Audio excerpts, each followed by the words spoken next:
In every country in the world, cola dominates. We feel that we have to plant our flag everywhere, even before the Christians arrive.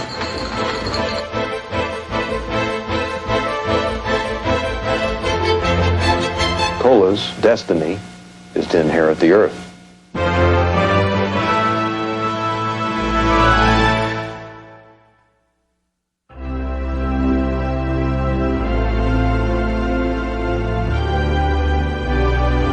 There is a company that is home to a sacred formula, a secret so closely guarded it is locked away in a dark vault.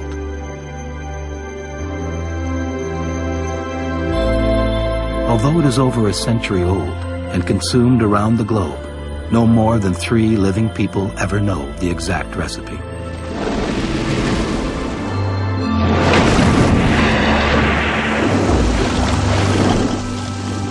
It is the formula for Coca-Cola, a brand consumed more than 900 million times every day.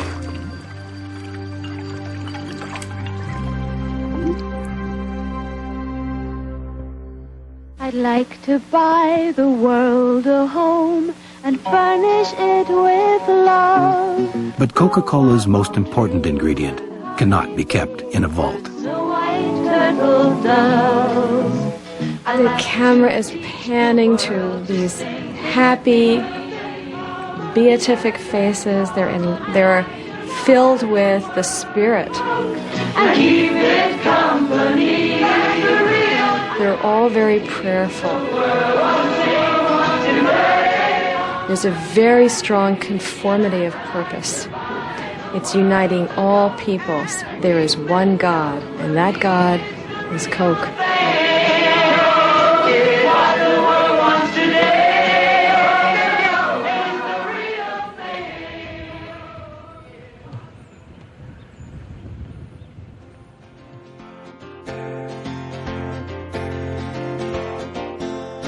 All night, all day, angels watching over me, my Lord. All night, all day, angels watching over me. All night. Now 15, now 1500, now $1,000 now 1500, now 1500, now $1,000 bill here, now 1500, come on 1500, now 15, now 2000.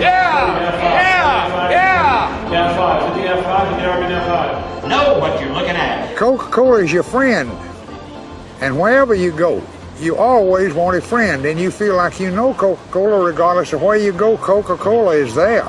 It's like coming home to mother. I'm going to 15, 17, 50 then. I'm going to 15, now 17 and a half. I'm going to 15, now 17 and a half. Come on, 17 and a half. The first one that I ever drunk on the street, I thought I was going to die because I sneezed through my nose. And it just like to blowed my head off. Well, these are the Coca-Cola sunglasses, which is very comfortable. This is the first time I ever had them on because they're a collector's piece. I don't know. Here's a 1929 Coca-Cola soda tray. And did you notice how they use ladies on all their serving trays? I believe that's what sold Coca-Cola a lot was, they'll probably get held for this, the exploit of women. They're not too slutty looking, that's for sure. They all have a very definite elegance. Ice cold Cokes, $2. Ice cold. That's my last one. Coke. It's a Coke. Ice cold Cokes, $2. Devotion to a product that is 99% sweetened water has little to do with taste and everything to do with image. The creation of Coca-Cola as the most recognized brand name on earth is a story of marketing genius that begins over a century ago.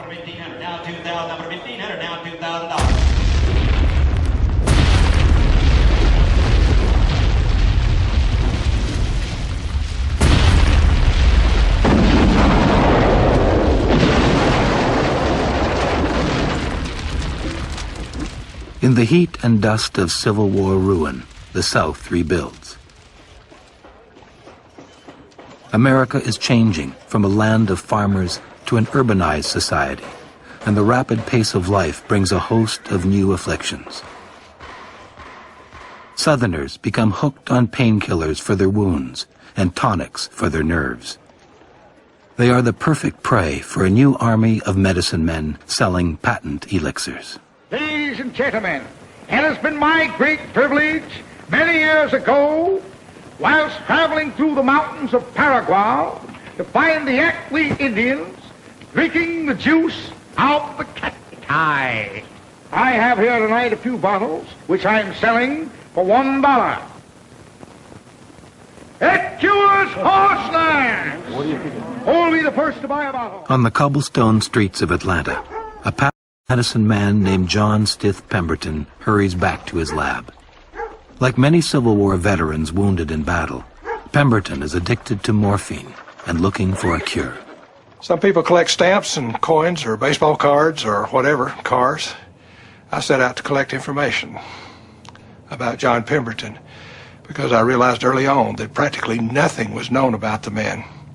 You'd think that the creator of the most successful commercial product in the history of mankind, you'd think that we know a little bit about him.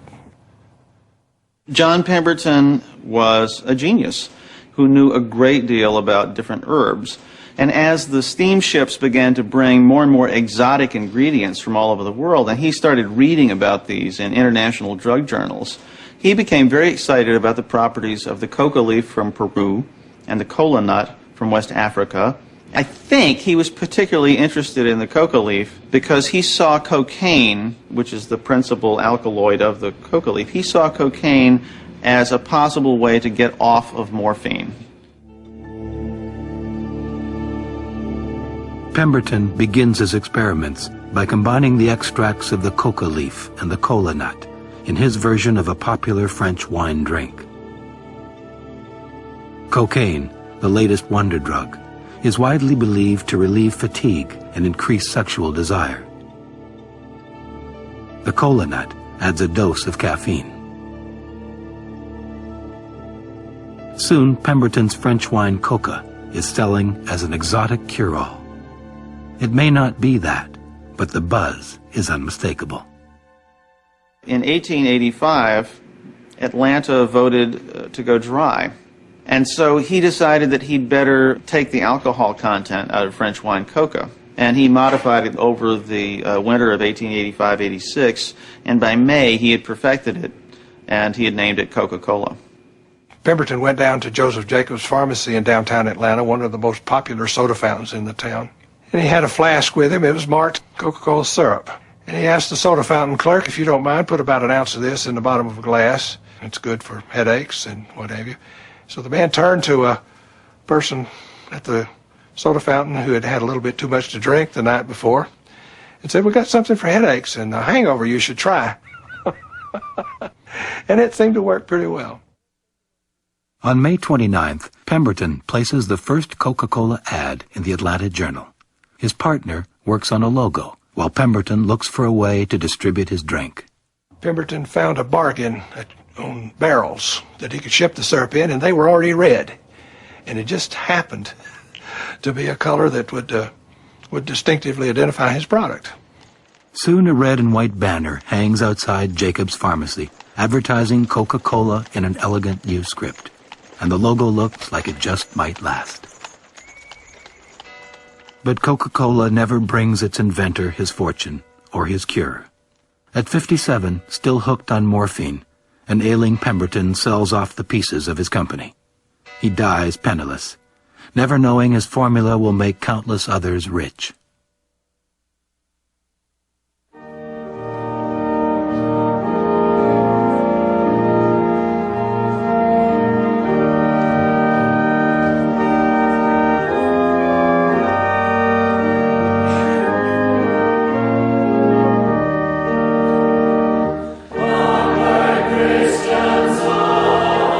In 1888, a pharmacist and devout Methodist picks up the pieces of John Pemberton's failed dream. He is one of a new breed of Southern businessmen who believe in making money as a form of worship.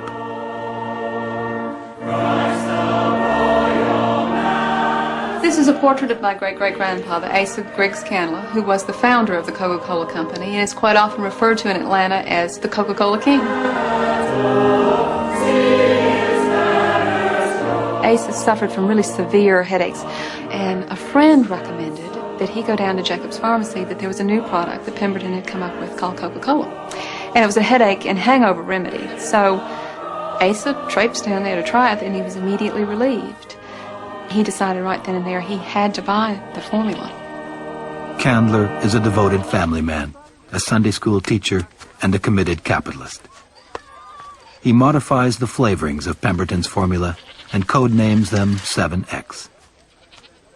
Obsessed with secrecy, Candler removes the labels from the ingredients, never writes down the formula, and does his own mixing behind the locked gates of his Atlanta mansion. He treated it like the Holy of Holies. It was a very secretive procedure. Only certain people were allowed to be there. And you had to be able to smell the ingredients and know that they were right and be able to taste it. He had to be able to roll that syrup over his tongue and know that the mixture was correct. He referred to Coca-Cola all of his life as my golden elixir. And he believed it with a fervor that many missionaries have about their faith. American advertising really grew out of the patent medicine industry. If you were trying to sell a sewing machine, you didn't need to advertise it. People needed sewing machines. Patent medicines, nobody really did need. They really didn't work, most of them. So in order to sell the patent medicines, you had to really push them, and you had to make outrageous claims. Candler's claims are directed mainly to businessmen. A Coca-Cola taken at 8, he promises, energizes the brain till 11. Like a prophet, Candler sends his missionaries across the South to promote his new drink. The outrageous message they're delivering is the beginning of modern advertising. Come, let's take a walk down to the old drugstore, where the man says Coca-Cola. The soda fountain was an adjunct to the drugstore, and when these drinks were purveyed there, they were purveyed as drinks that were refreshing and healthful. And among them, Coca-Cola came to be an important drink. They started getting letters, particularly from women, saying, please stop advertising this stuff as a patent medicine, because I like it. I like to drink it. I don't want to feel like I have to be sick to drink this stuff.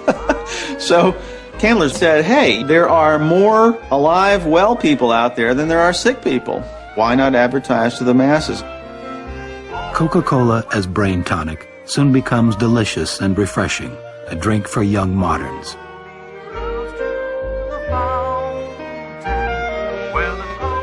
Next, Candler turns his attention to women, who are an increasingly important market. But the seductive and wholesome Coca-Cola girl is also meant to attract thirsty men. For the first time, Candler is selling an image, not just a drink. And he puts that image everywhere. They had Japanese fans that said Coca-Cola. They had calendars, they had watches. They were very clever to put it on things that people would consult, would look at. They put it on a mirror because people look in a mirror. They put it on a calendar because people look at a calendar. They'd put it on matchbooks because, you know, you strike a match to light your pipe or whatnot. Candler hires itinerant artists to paint the logo on barns and the sides of buildings. Soon the elegant script can be seen in every state and territory in the U.S. On the eve of the 20th century, Candler is selling 36 million Coca-Colas a year and spending an unheard of 20% of his revenues on advertising.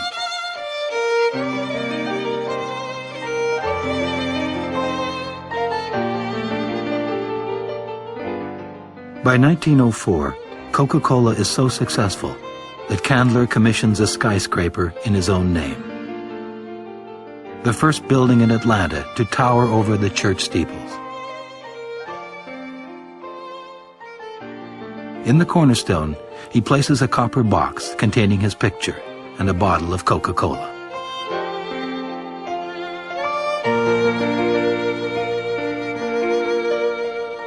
The word Coca-Cola was almost magic.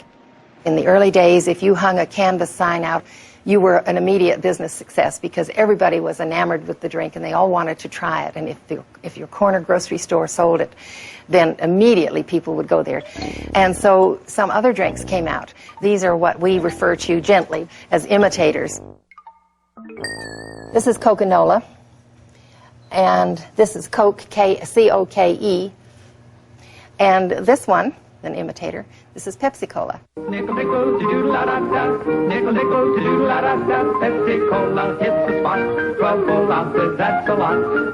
Pepsi was begun in New Bern, North Carolina by a young pharmacist named Caleb Bradham. He used to always experiment with these different tonics and formulas, and came across one drink that became very popular to the locals, and it was nicknamed by the locals Brad's drink.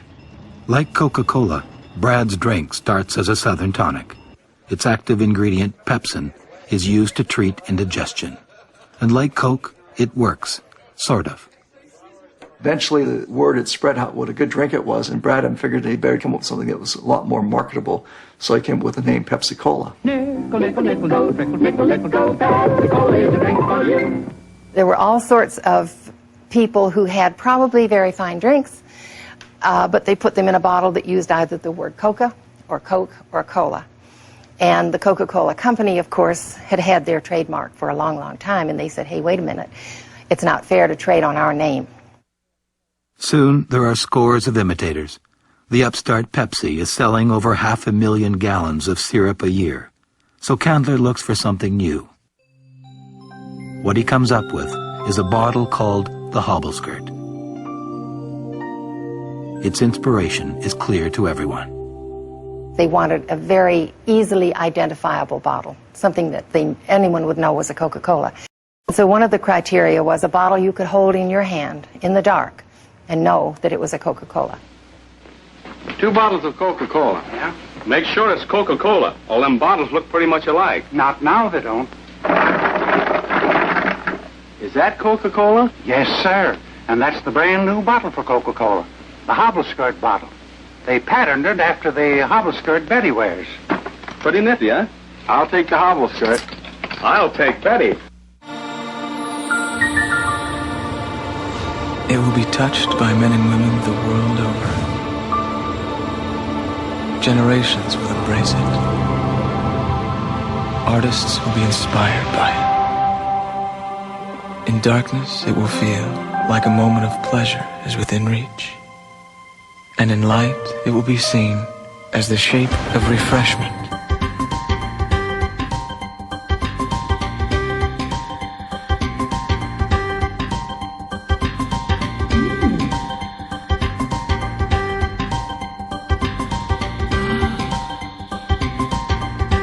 It's ironic that Coca-Cola had taken all of the cocaine out by 1903, and yet people continued to think that it had drugs in it. It was called dope all throughout the South, or a shot in the arm, or a morning's morning, or another brick in the Candler building.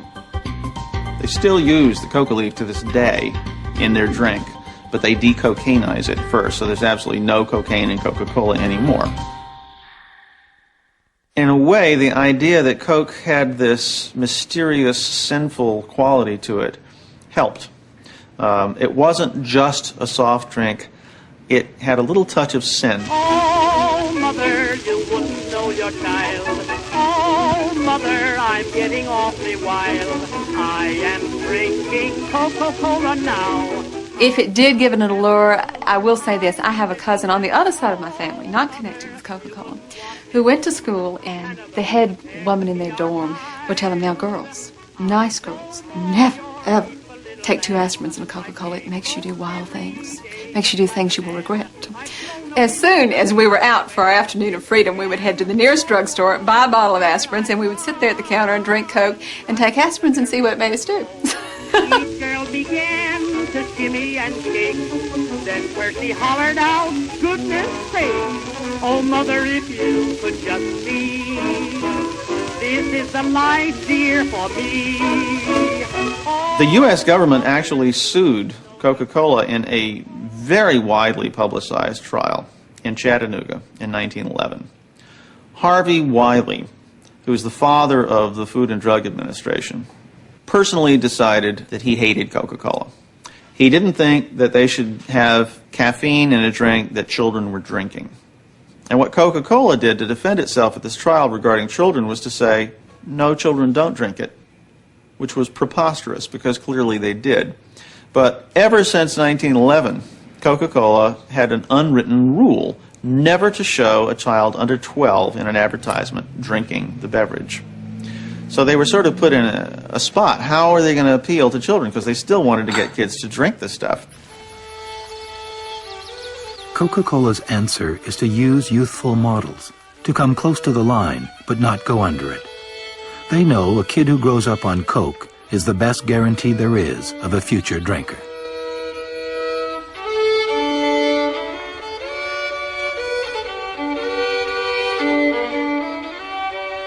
But Coke's message also appeals to nostalgia for a simpler life.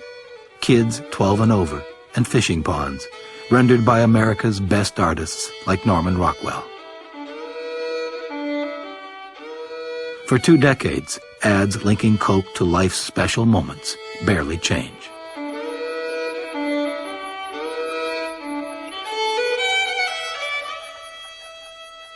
Very few people know that Coca-Cola actually gave us our modern version of Santa. Before Coke came along, Santa Claus was St. Nick. You know, St. Nicholas was a tall, sort of severe, skinny guy who often wore green or yellow or sometimes red. In 1931, Coca-Cola hired Haddon Sundblom, and he painted a fat, jolly St. Nick who wore Coca-Cola red. Haddon Sundblom was known as the leader of the Chicago School of Illustrators. A whole bunch of other illustrators, Harry Anderson and Pruitt Carter and people like that, all studied and painted his way. But Haddon, he had the Irish virus himself. You know, he liked to tipple, as they say, and they were afraid maybe he'd croak, so they had him do like 5 years of Santa Clauses into the future.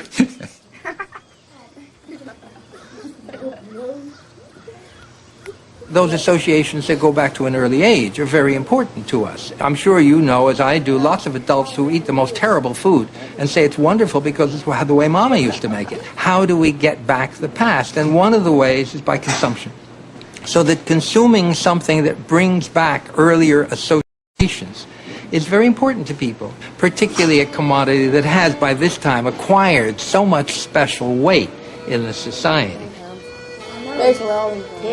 After 50 years of image making, Candler's Brain Tonic has become an icon. The most advertised consumer product in America. But even Coke's ad men know consumer loyalty, like youth, doesn't last forever.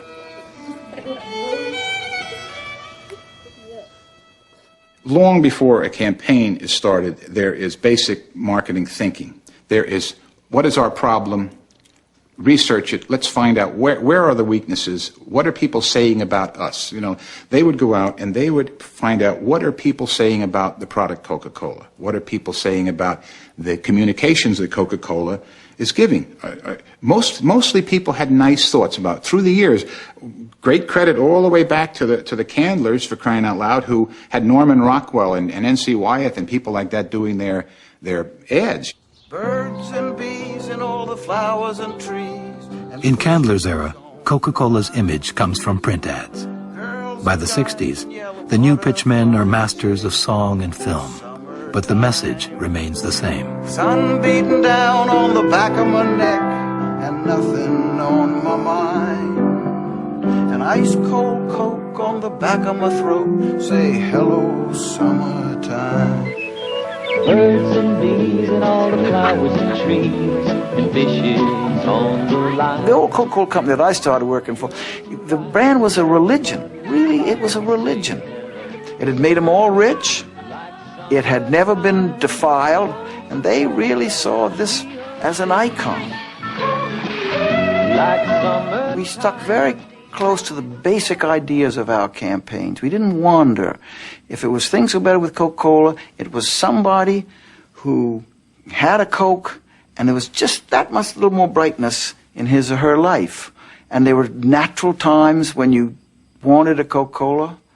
And same with It's the Real Things. We picked We picked what the Times thought were real things, but that's all we did. We didn't get deeper than that, and because real things were sort of very American, basic things, it kept us very Norman Rockwell. I was raised on country sunshine, green grass beneath my feet. The most intense story that we ever told of a girl and a guy was probably the story in Country Sunshine. It was a story of a girl who'd obviously been in the city coming back to a simple farm. And we picked a long road for her to come up with. And when she got out of the car, you could see she was sophisticated. Mom and Dad were corn farmers, and that was how the course was supposed to end. And a very smart art director named Don Torriello saw the boy from the farm next door had come over in an old truck to watch the commercial, and he said, that's how it has to end. She can't just come all the way home just to see Mom and Dad. It has to be the boy next door. So that whole scene of this guy who'd never been an actor before in his life, Don said, look, this is a beautiful girl. You've loved her all your life. Now, we've got about 2 more takes before sundown. Let's get them. Jump out of that truck like you've been waiting for all your life. What you're hoping to find like country sunshine. The real thing, Coca-Cola. The Coca-Cola company used to say, Coca-Cola is what you serve on the front porch, and Pepsi is what you serve on the back porch. And, and that really was the attitude in those early days. But my job, I always thought, was to keep it special and yet not keep it just exclusively for the front porch. Be sociable, look smart, keep up to date with Pepsi. With Coke as the exclusive #1, Pepsi is stuck on the back porch. But by the early 50s, Pepsi isn't satisfied, so it attempts to change its image. The commercials were always so stuffy and boring, and they all kept trying to tell people that these are the kinds of people who drink Pepsi. These stuffy, terrible people, the sociables. Al Hoffman, a dear friend, said, let's have lunch, I want to show you some lines. Now, I wish I had brought the prop along, because I had it, I don't have the lines anymore, but he came to lunch with 4 pieces of yellow foolscap, typewriter paper, on which, in every single corner, he had written theme lines for Pepsi-Cola. And at the end of around 15 minutes or 20 minutes, I said to Al Hoffman, on one of these sheets is the greatest idea that Pepsi-Cola has ever had. And he said, tell me what it is. I said, no, you find it. And I said, he looked around and said he couldn't find anything. I said, it's on this sheet. And I handed him the sheet it was on. And he searched all over the sheet, here and there. I said, tell me. God damn it, tell me. And I finally said, it's right here. And there were 2 words, Pepsi Generation. Come alive. Come alive. You're in the Pepsi generation. Charlie Brower, the president, said to me, I hate this line. I hate the word generation. Why can't you say the Pepsi group or the Pepsi gang or the Pepsi crowd? I said, because generation is big. That's big league. We're staking a claim to all of the youth of America. There's a whole new way of living. Until now, Pepsi's been just another cola. But in the early 60s, all that changes. Pepsi's ad men get hip. Kids become the target, and the battle of image begins.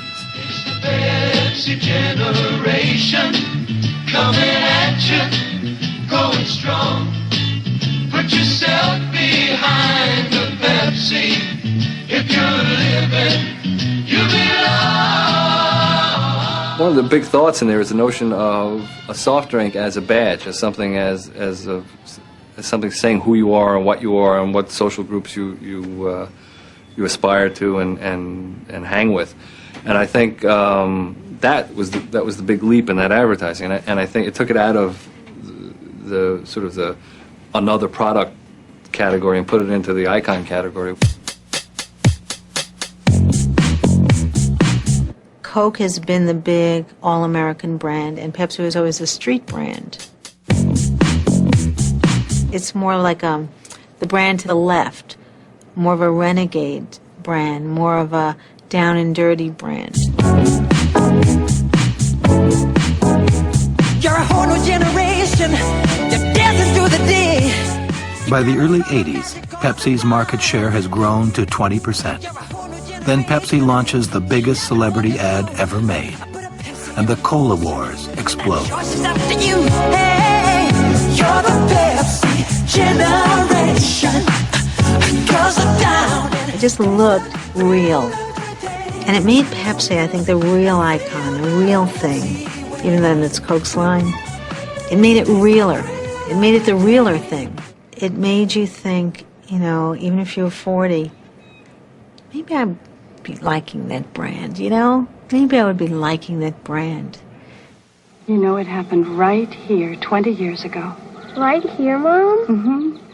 Coca-Cola's response is a middle-aged version of its most successful ad ever. I like to buy the world a home and furnish it with love. Grow apple trees and honey bees. Nostalgia may not be as cool as Michael Jackson, but it sells. Candy hot in world, candy out there. The feeling you get from a Coca-Cola classic. Can't beat the feeling the world. By the end of the 80s, Coke is still the real thing. But Pepsi's the cutting-edge drink and gaining fast. The kill ratio on Pepsi ideas is about, you know, like 100 to 1. So, like, you know, there are guys, junior guys, who just, like, convinced they're never going to sell a Pepsi spot because, you know, they've walked in with 50 ideas and it's like skeet shooting. 1.7 years at weddings. 1.5 hours at the opera. Do you think those are the ones I've chosen for now? A little tough. It's a little tough. Dung beetle. Which leaves 5.1 months for pure, unadulterated, mindless...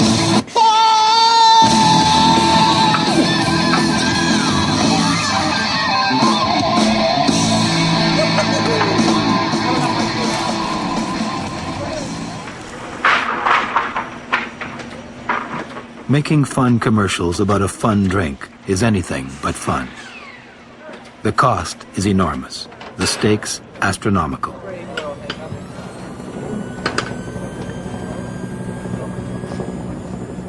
This 30-second Pepsi commercial will be seen by 95% of all Americans at least once over the course of the next year. No. Burger with cheese. Hey, no, I said a buddy burger, buddy cheese, funny. Come on now. Buddy, listen up. Forget it, right? Come on now. Forget the burger. Forget the fries. Okay, just give me a large Pepsi. All I really want is a Pepsi. Pepsi. Yeah. Action, guys. With very little difference between Pepsi and Coke, all either drink is selling is image. And image, as any ad man knows, is hard to define. But it's got to come across loud and clear. Need to get the intercom fixed.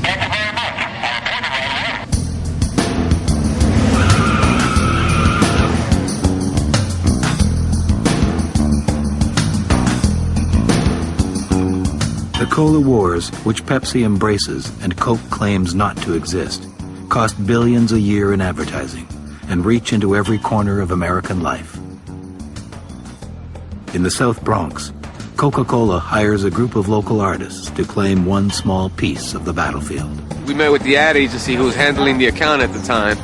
They to us it's an art contest with high school students, and what happens is each year they choose 3 winners, and part of the incentive of the contest is that they get their work showcased in different locations throughout the city. This wall right here itself was like really empty. So now you have like Coca-Cola walls here, you have kids in the community also painting. Instead of doing vandalism on walls now they go into stores owners and do like, you know, similar work what we're doing. A regular sign painter can't go into the ghettos of New York City and do these murals. And, you know, they'll last because they won't last. And we can go out there and we can actually spray paint these walls because we're using spray paint, something that the kids identify with. Their Picassos are the guys with the spray cans. Coca-Cola has always employed the best artists to sell its image. from Norman Rockwell to Picasso's with spray cans. But by the 90s, what was once the intuitive realm of artists has grown into a sophisticated science of persuasion. What we're going to be doing tonight is gathering your public opinion. This is ASI Market Research, and we are an independent research organization. We're hired by other companies to go out and gather public opinions on a variety of different things. Here you go. Thanks, darling. It's cold. Woo! What can I get you? Blueberry pie and Pepsi. Got it. Yes. Good song. Great song. Market researchers measure our emotions moment by moment. Working late on the holidays. Yeah, it's hard on the kids. Nice bills here.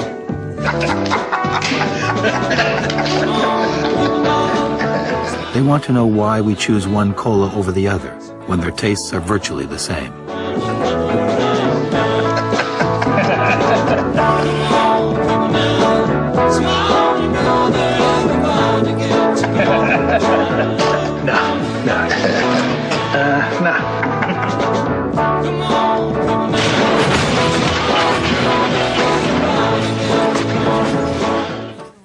Something that I came to recognize in my work with patients, as they would talk about what their troubles were, about their lives, occasionally they would refer to something they'd seen in a commercial, and I didn't really pay much attention to it until I had work with, I just call her Amy, that's not her real name, and she referenced that she wasn't part of the Pepsi generation at one point.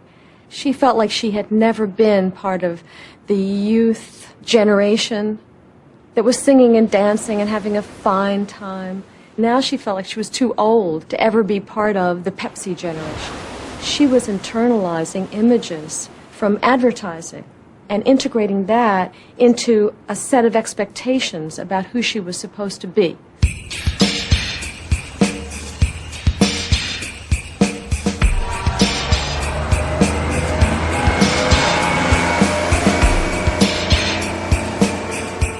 In Times Square, we're bombarded with million-dollar images telling us who we're supposed to be. But even in this consumer circus, one product dominates. It takes more than material things to be happy. It takes more than that Mercedes. It takes more than that gold bracelet.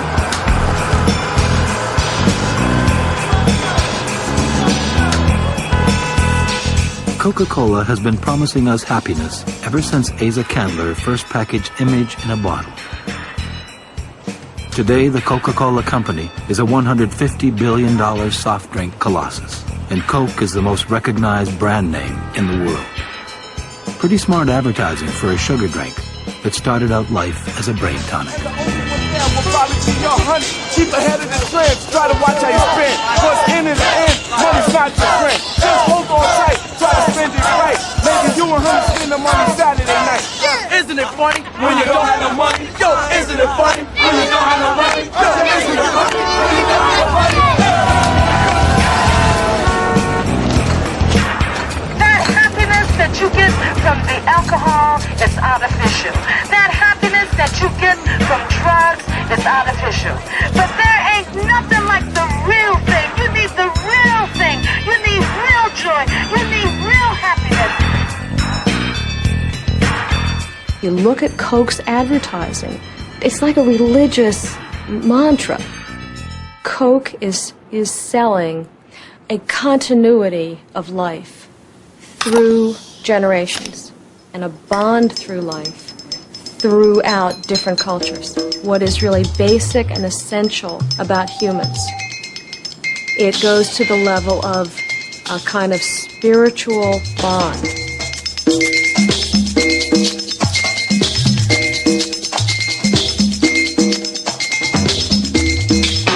There's all that harmony in distinction to how someone is actually feeling.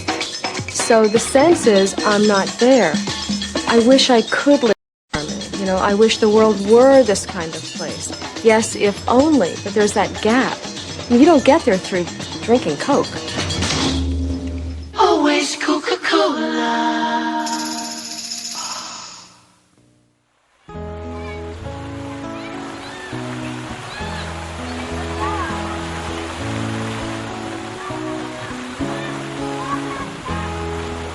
I'd like to talk a little bit here about the Coca-Cola Museum in Atlanta, Georgia, because I find it such an interesting American institution. It's visited by a very large number of people, and when you go in and pay your money, you're taken to the top floor. And then the only way to get out is by walking down the stairs. So there's no way not to get the Coke message. The first thing I saw there on getting to the top floor was a short film in which a man with silver hair and a fatherly expression said to us, "You know, in the final analysis, Coca-Cola really doesn't belong to us. It belongs to you. To anyone and to everyone who has ever shared a moment with a Coke." I had the feeling I was in the presence of God. Then the film follows with the most wonderful music, and everybody of every complexion, size, and shape worldwide is drinking Coke. Eskimos, Zulus, the whole world is on a kind of kick. It's a kind of embodiment of the spirit of Coke. The whole notion of things go better with, the whole notion of brain tonic, the whole notion of refreshment, of good fellowship, bon ami. People, when they're together, they're happy, and when they're happy, they drink Coke, and when they drink Coke, they're happy and they're together, so that the messages are intertwined in this wonderfully convincing way. And this temple, this synagogue, this church of consumption is analogous to the holy medicine bundles of the American Indians, who used objects, sacred objects, which they held together in a little packet as the kind of central thematic expression of their identity as a people. In some ways, the Coke Museum is like a medicine bundle.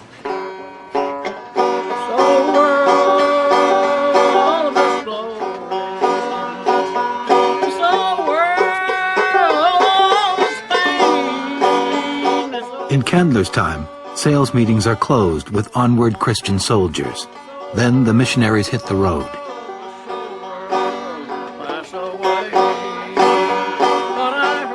Still today, for some at least, Coke is a matter of faith.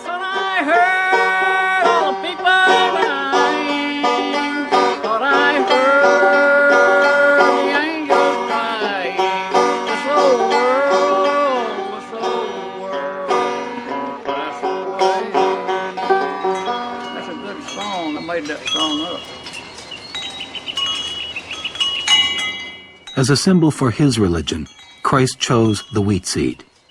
The Reverend Howard Finster chooses a symbol that is equally recognizable today. When Christ made a parable of the wheat seed, why did he do it? Because everybody knew what a wheat seed was. And that's the way it is about the Coca-Cola bottle. When they see that Coca-Cola bottle, they go to it.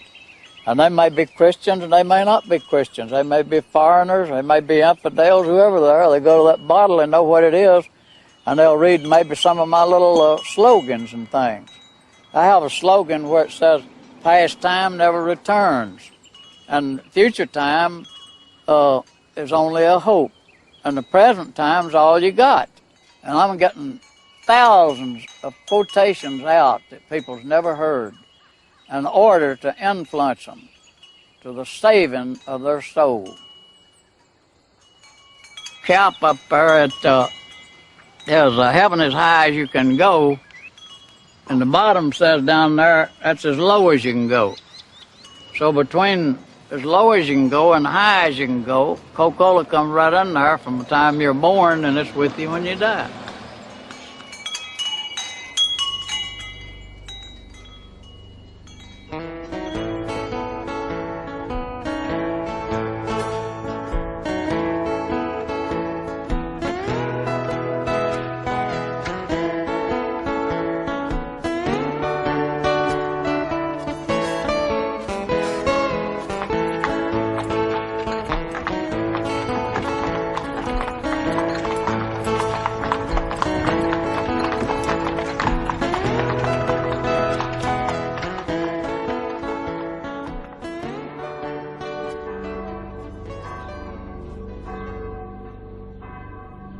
Over a century ago, Asa Candler took a unique formula and a flair for image making and made them into something akin to a religion.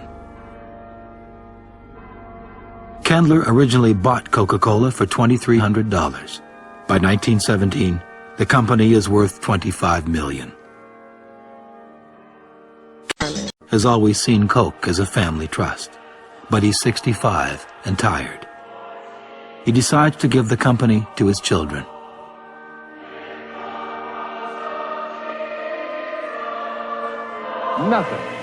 Nothing else gives you the bracing sparkle and the bright little lift that's so delightfully yours in ice-cold Coca-Cola.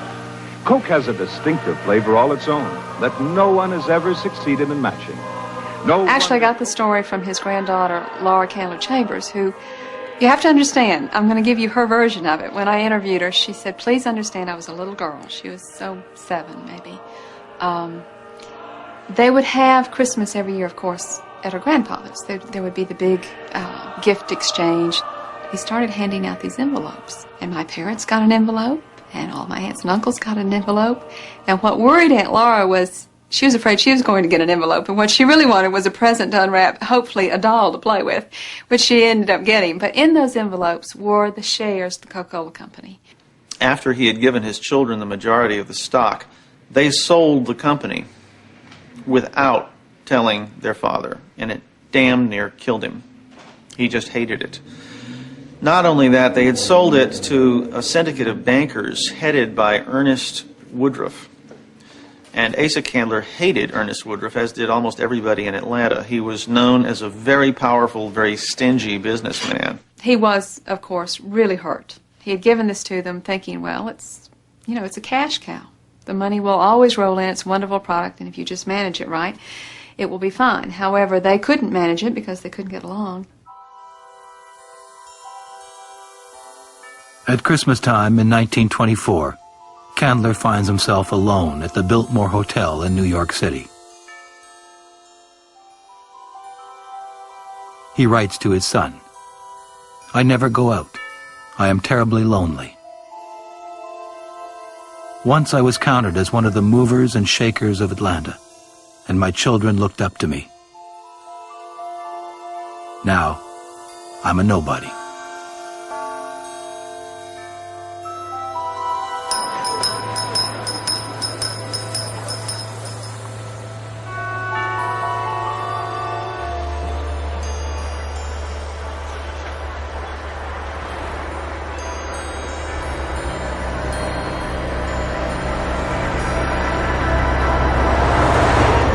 When people did, in fact, have a notion of a deity, their identity was shaped in a certain important way by relation to that deity.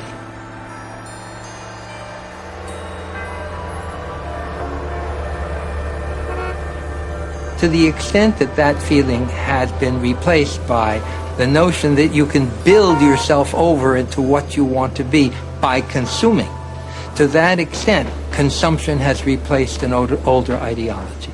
If I drive a Mercedes-Benz, wear a Rolex watch, take my vacations in San Moritz, and otherwise demonstrate to the world the kind of person I am, the kind of person I am is the kind that consumes in that way. It says nothing about my character, it says nothing about my relationships to other people, but I have an identity that's been built up by companies. And yeah, that's where consumerism takes us. And it is, in this sense, a new religion.